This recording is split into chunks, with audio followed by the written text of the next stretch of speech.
Okay, you guys. First of all, I want to thank you all for coming out. And I know it's a little further from the middle of the city than some of you might like, but I appreciate you making the effort to be here. My name is Paul Andrews, along with Julie Klein. I'm one of the organizers of the show. And it's my distinct pleasure to be here today with our next speaker. She's a wonderful speaker. She's a wonderful podcaster. She's a good friend, and I want you all to join with me in welcoming Lisa Oz.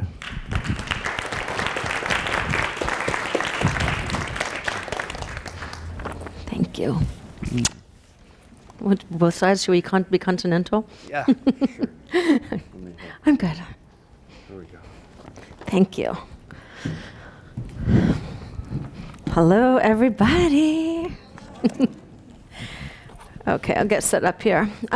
First of all, thank you all for being here. I am so honored to be at this expo.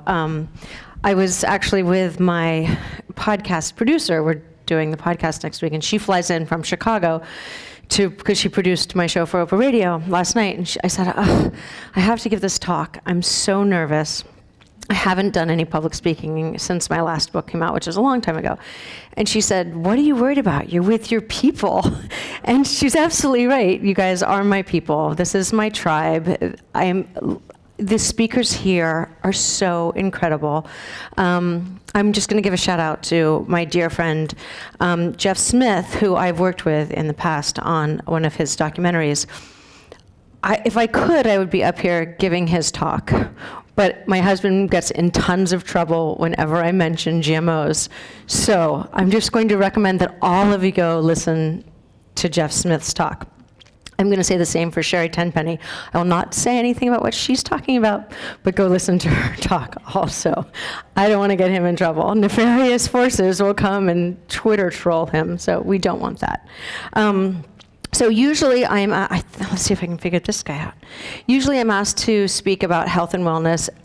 I'm not going to do that today. You guys are extremely well educated on that subject, more than probably any other group. You have access to information that is well outside the mainstream media or conventional physicians. And I am not qualified to talk about the stuff that you would benefit from learning, like new advances in microbiome or genetic mutations. None of you need to be convinced about the benefits of vitamin D or told to not eat processed foods.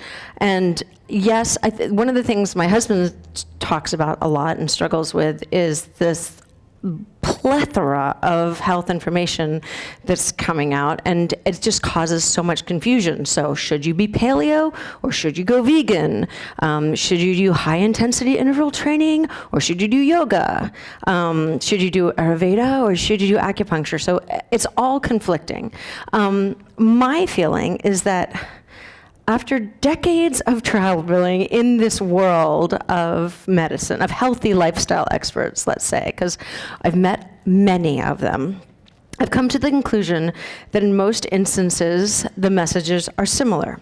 Eat well, exercise, get enough sleep. That's a big one these days. Everyone's talking about it. Avoid toxins. Those are environmental toxins and the ones we deliberately put in our bodies, like cigarettes, alcohol, drugs. The real question isn't so much which path you choose. It's just whether you actually walk on it. Now, I'm just going to you're going to have to pardon me for flipping pages here. I apologize. I'm a woman over 50, and if any of those of you who are in the room know what that is, I don't trust myself to remember anything. I'll look at the sign and go, oh, look, it's a path. What was I supposed to say about the path? So I'm sorry. I feel actually like a preacher here. I was going to say, while I was honored and so thrilled to be coming here to speak, I was a little disappointed because I wanted to be on a panel discussion. I didn't want to be up here like a minister at my podium or pulpit. Because I like being in dialogue, and that's why I don't like this stuff. I like to have a conversation back and forth. So I am going to save some time at the end so we can have a conversation, because I'm really curious about what matters to you guys. So please, while I'm talking, if you guys can think about any questions or something that you would like to discuss, let me know. All right, so now bear with me with the paper. All right, so I'm not going to talk about health per se. I am here to broaden the topic a little bit and talk about both the means and the reason to be healthy. I'm going to talk about the good life. Now, when I say the good life, what do you think of? Hopefully, some of you think of this. It's what I've been working on for the past 6 years. It's a magazine with Hearst. We're now a bookazine, so we're quarterly instead of monthly, and we're heftier, more like a book. But we've been dedicating ourselves to helping people live better, live healthier, live happier. Other people, so probably there's a few who didn't think of this magazine when I said the good life. You may have been thinking of this: kicking back, having no responsibilities, not a care in the world, loving life, having fun. And then I'm sure there are one or two of you who thought of this when I said the good life, which is cars and planes and yachts and more money than you could ever spend. What I'm going to talk about, though, is what has been debated for millennia, which is the good life from a philosophical perspective. So it was talked about by everyone from Seneca to Marcus Aurelius to Aristotle to Kant, and my least favorite philosopher, Nietzsche, because he perplexes me deeply. Anyway, everyone always talks about what is the definition of the good life. For on the one hand, good is that which is desirable, right? We like what is good. So good means pleasant. But on the other side, the definition of good is virtuous, right? It's a life that's fun, but also well-behaved, which seems a little incongruous at times. But there's a beautiful irony here. We often think that what will make us happy is doing whatever we want, being able to fulfill every desire or urge, but that pleasure is brief, and we're only really happy when we're actually doing what we believe to be right.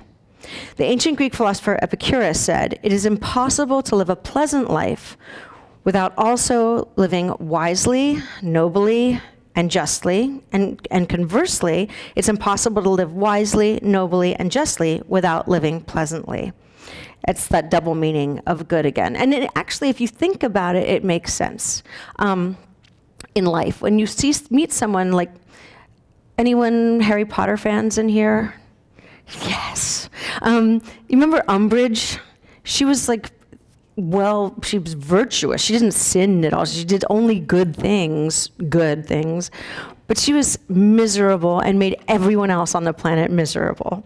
And so it's really hard to be a good person without being a happy person. It's also hard to be a happy person if you're really not a good person inside, because then you kind of hate yourself.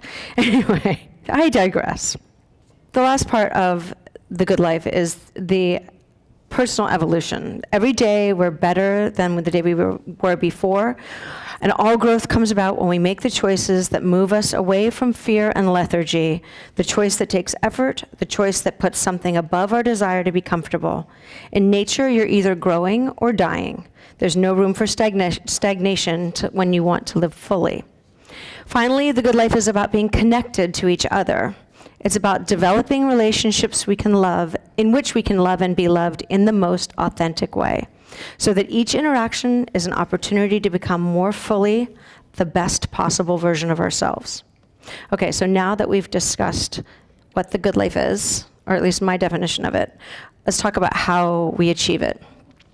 First, you have to dream it. You start with the dream. That's the desire for something greater. And we have to know what we're capable of, that life has wonderful things in store for us, but we can't just sit back and wait for the universe to drop them in our laps. So I have a little exercise. My husband always says, "Well, don't just go talk, give them something to do." So if you have paper, do this. If you don't worry about it. But you should do it at some point. You should write a mission statement for your life. I'm the kind of person who doesn't like to put things down. Like, I wouldn't even keep a journal because it would be permanent. But with this mission statement, write it on a scrap of paper, like that little back of that thing right there.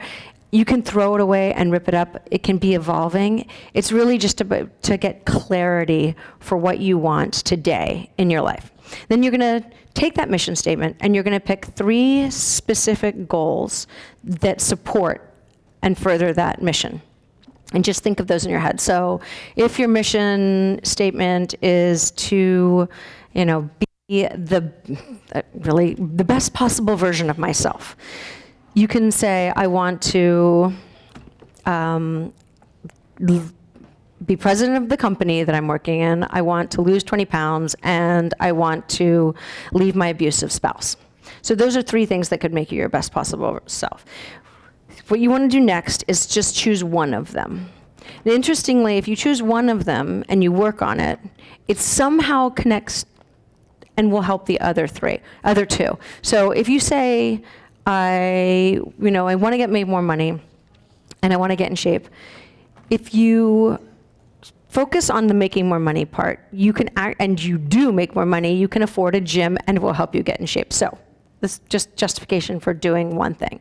So pick one thing that you're going to fix in your life and ask yourself these 3 questions around it. You want to answer them?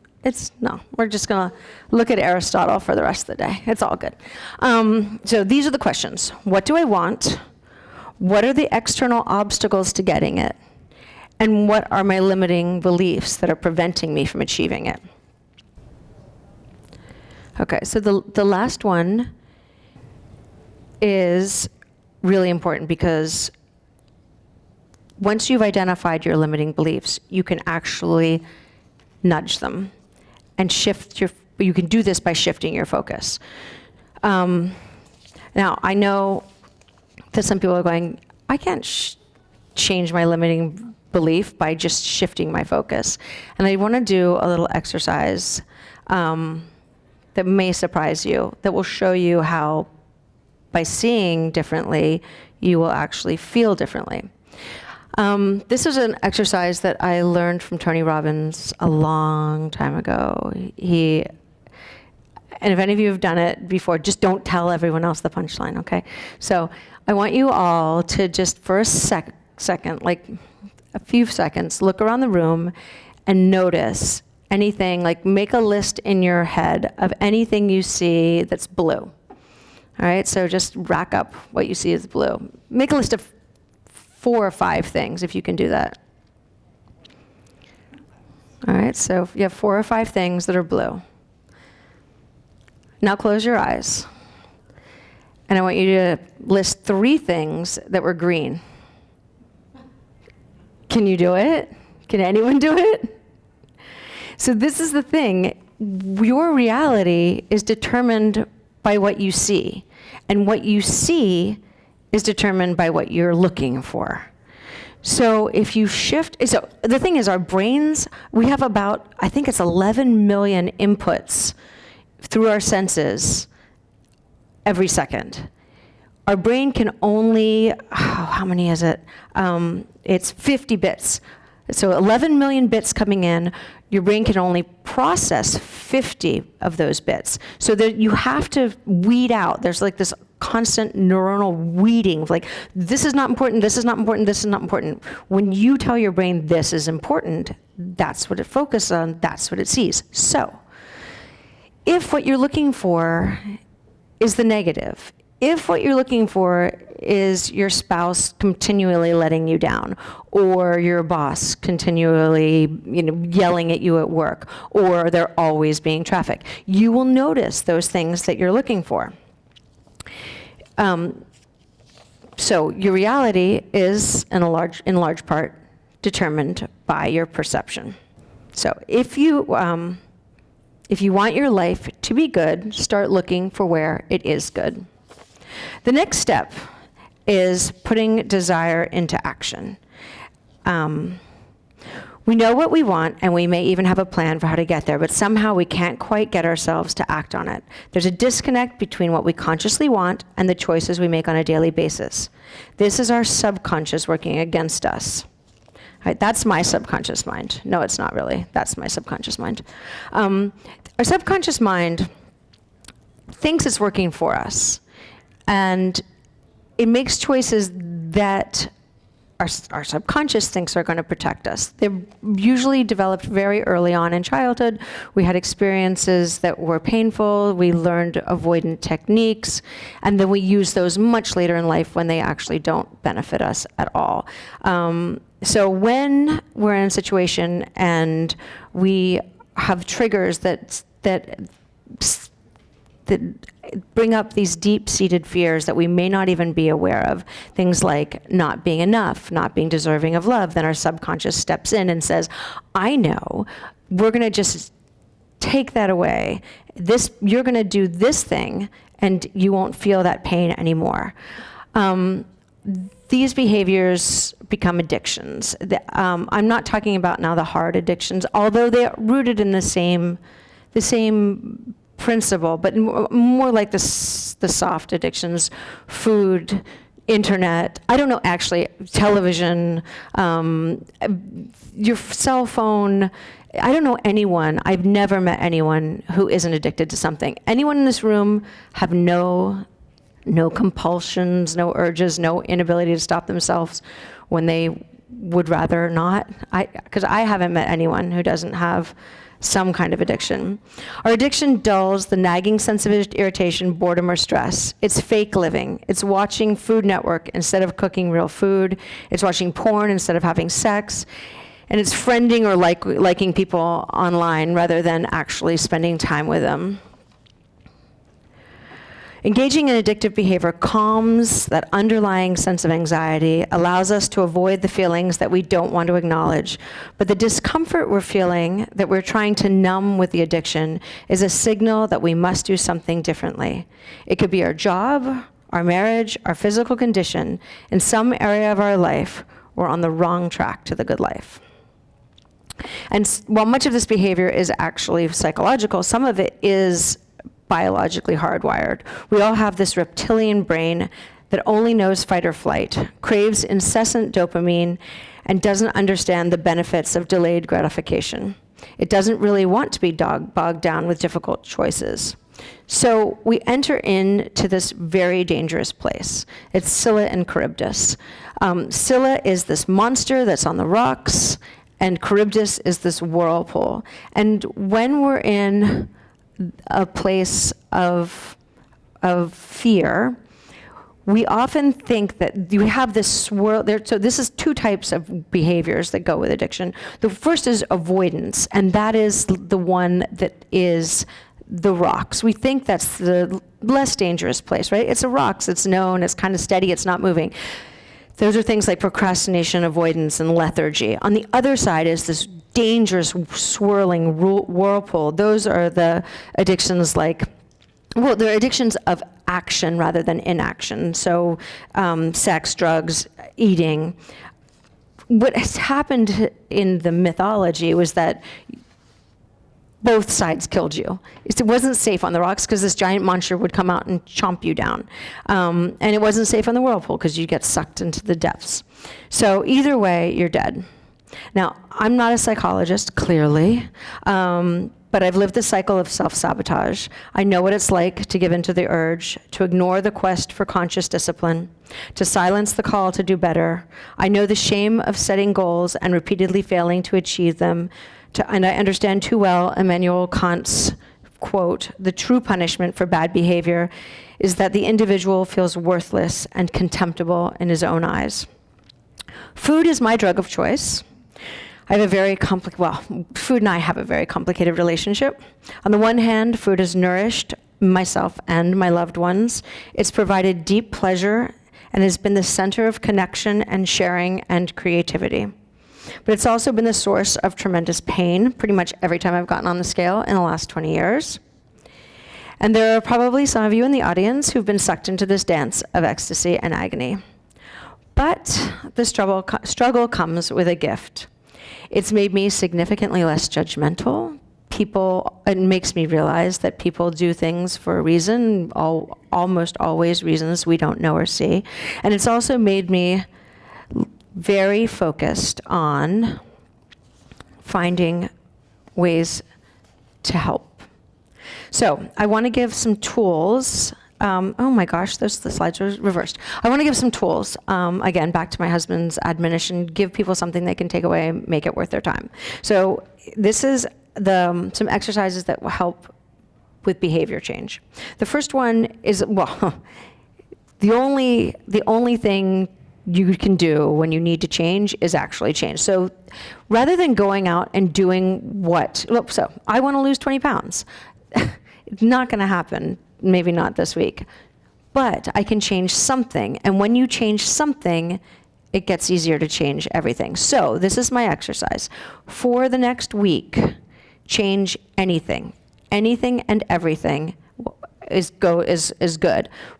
But be specific. So if it's your hair, and if you've never worn your hair in rainbow colors, do that. If you always use the same stall in the ladies' room, use a different stall. If you drive home the same way every day from work, take a different route home.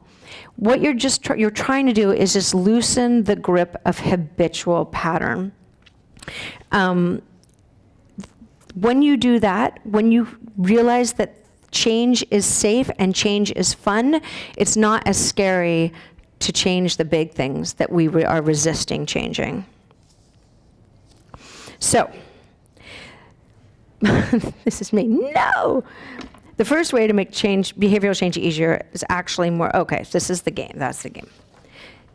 The only cure for inaction is action itself, but often we're so overwhelmed by the undertaking that we end up throwing up our hands and throwing in the towel before we've even begun. So the trick is to make these changes small and simple and fun. We do the simplest, presumably least important first. With minimal effort, we begin to build on our success, and in the time we find that we have achieved the seemingly impossible. The second tool is to make you more aware of the energy in your life, because so much of what is happening on the surface is a result of what's happening underneath the surface. It's about energy exchange. So for the rest of the day, I want you to be aware of what makes you feel good, where you have a positive energy exchange, and what makes you feel defeated or lowered or drained, a negative energy exchange. So it could be what you eat. How do you feel after you eat a certain food? It could be a person. How do you feel after interacting with a certain person? Do you feel energized or do you feel worse? It could be anything. It could be a room you walk in, but just be aware of it. And when you feel something positive, just make a little plus sign on your hand, so positive. What that does is it brings your attention to the fact that you're feeling something positive, and it also physicalizes it, and there's a tremendous power in the physicalization of things. So then when you feel something negative, I want you to do the same thing. Basically, you're sensing that, oh, this person is really bringing me down, or that food just made me feel so heavy and lethargic. So then just put a little negative on your hand. So again, you're becoming aware of what the feeling was, but then close your eyes for 1 second, take a deep breath, and think of something you could do to make the situation better. So it could be something as small as a smile. So you're with a person that's just complaining all day, and you have your little negative sign, and just smile. And that will shift the energy. So what you're consciously doing is making a little energy shift. And then you can cross it off and make it positive. So all day long, you'll find that you're being aware of your energy and you're consciously bringing it to a positive place. And the last exercise I have is the best one for being in a positive place, really, but not happy all the time, but positive. This is about gratitude. And this one's a little longer. You can't do it in one day. You're going to do it over the course of a week. So this is one of the first exercises I ever started doing with people, and it's actually tremendously effective. So for a week, you're going to say thank you. But not, everyone says, oh, you need more gratitude in your life and you'll be happier with more gratitude. But we're not just going to say thank you for nothing. We're going to say thank you every time something goes your way. So, for example, you want to come to this Trinity Health Expo, your mother buys you a ticket, you say thank you. There's no traffic on the way here because it's so early in the morning on a Saturday, but you say thank you because things are going the way you want them to. You run into your best friend out in the hall and she invites you for lunch, you say thank you. You don't have to do it out loud. I mean, some people do, but you don't have to. So just keep a list of all the times things go the way you want them to and say thank you. Then tomorrow you're going to wake up and you're going to do the same thing, but now you're going to say thank you every time things don't go the way you want them to. So this morning, for example, myself, I was up at 4:30 and was supposed to have a ride at 5 with a friend of mine to the airport, and he didn't show up. So I had to say thank you. I called an Uber driver who I got there, and I was frantically trying to get out, but we have a gate in our house, and it's broken, and I couldn't get out of the gate. So I had to go, thank you. I crawled over this wall, fell, slammed my knee, thank you. The Uber was driving away down the street. Literally, I'm running down the street with my bags and my flashlight on my phone so he can see me waving it. So as he's pulling down the street, thank you. Then the day after tomorrow, you go back to the positives. So at the end of the week, what you're going to find is a couple of things. First, you're going to see that you said thank you way more often on the positive days than the negative. Most of us live blessed lives for just the fact that we're in America. We have running water, we have electricity, we have so many blessings that we're not even aware of. So most of us lead blessed lives and are saying thank you on the positive days way more often than the negative days. So that's number one. Number two is that you understand that your attitude doesn't have to be determined by your circumstances. So you can be grateful even when things aren't going the way you want. Most of us think that, oh, they made me so mad. It was something on the outside, something someone did, some external circumstance that made us mad. But now we're choosing, and you weren't even doing it deliberately, but you're choosing to be grateful even when you're not getting what you want. So you are not a victim of circumstance. And the last thing, which you probably won't see for a very long time, but often it comes around, that there's a gift even in the negative things in our life. It's hard, the big ones, it's not even, I don't understand how, with a friend of mine's daughter died of a heroin overdose. And it took a really, really, really long time. And he's still in a great deal of pain, and he loves her and misses her every day, but there was a gift in that. It gave him a new direction. It put his life on a different path. It made his other relationships have more depth. It made him not waste a minute with the people he loves. There is often, if we can see it, a gift even in the circumstances that we don't choose. Okay, so the only actual health advice I will give you is do not be one of the sheeple. Do not surrender your health to some supposed expert, whether that's the government or your physician. Make your choices for yourself. Do your research, weigh the pros and cons, become your own advocate, become the world expert on your own body. There's so much misinformation. There's so much out there that is really geared primarily to taking your money. Be very skeptical when there's money involved. Just choose wisely, because it is your health, and only you can really make the decision for yourself. So living the good life was what we were created for. Yes, it can be a challenge, but this should not deter us from our quest. Things are more rewarding when you break a sweat to get them, and anything worthwhile comes through some discomfort. As Helen Keller said, life is either a daring adventure or it's nothing. It will get uncomfortable. Remember, it's about growth. and there is no growth without struggle. There will be hard times. When crisis comes, ask, what are you here to teach me? And when you consistently do the work, you don't just live it, you become it. You embody the good life. You walk your talk. You live your truth. And most importantly, you share it with others. And that's on every level. You share physically, you share emotionally, and you share on the soul level. You help those around you to achieve their dreams of living well, so everyone you touch is lifted by your presence. In the words of William James, act as if what you do makes a difference. It does. Be a shining example of the good life in the world. Thank you.